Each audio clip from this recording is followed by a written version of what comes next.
How do you stop thinking about something? It's harder than it sounds. If you try to just stop thinking about it, it'll come back, often stronger than before. For example, if I tell you not to think about a purple elephant, what is the first thing that pops into your head?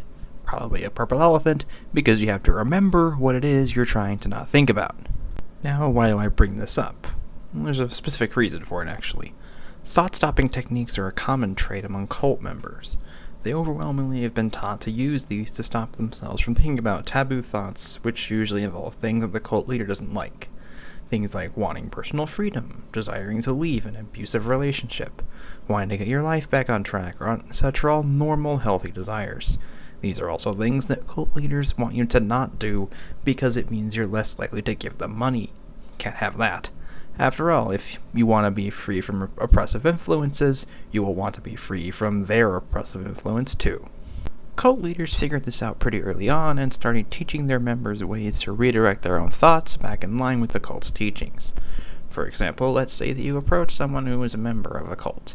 You point out the abusive practices of the group, presenting solid evidence and making sound arguments. The cult member will no doubt experience some anxiety over this internal conflict.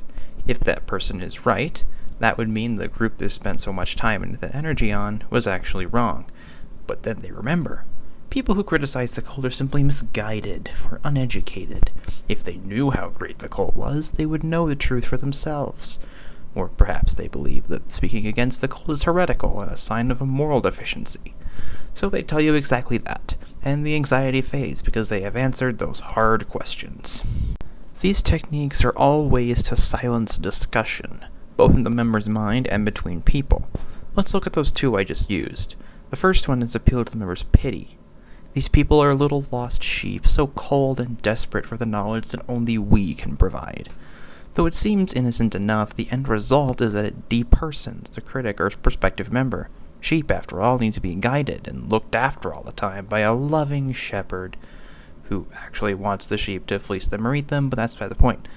And it lets the member devalue any rebuttal or rejection that person might offer. The second serves the same purpose, though it appeals to anger, to tribal instincts instead. It invokes the idea that these others only speak ill of us because they're jealous of the truth, because they're not us and are part of some other invading tribe. Again, it gives the member an excuse to look down on the other person and disregard anything that they might say. These techniques serve a clear purpose, which is to relieve anxiety on the part of the members. Cults rely on keeping a culture of being different from the outside world, and this often creates anxiety in members, along with the other demands of the cult. To keep members from leaving in hordes, leaders will teach these kinds of scripts to their members to abate their anxiety that their cult produces in order to keep them in. This reinforcement loop of anxiety and relief, with the anxiety being associated with the other devils, non-members, and so on, and relief with the cult is what drives people to stay in the cult.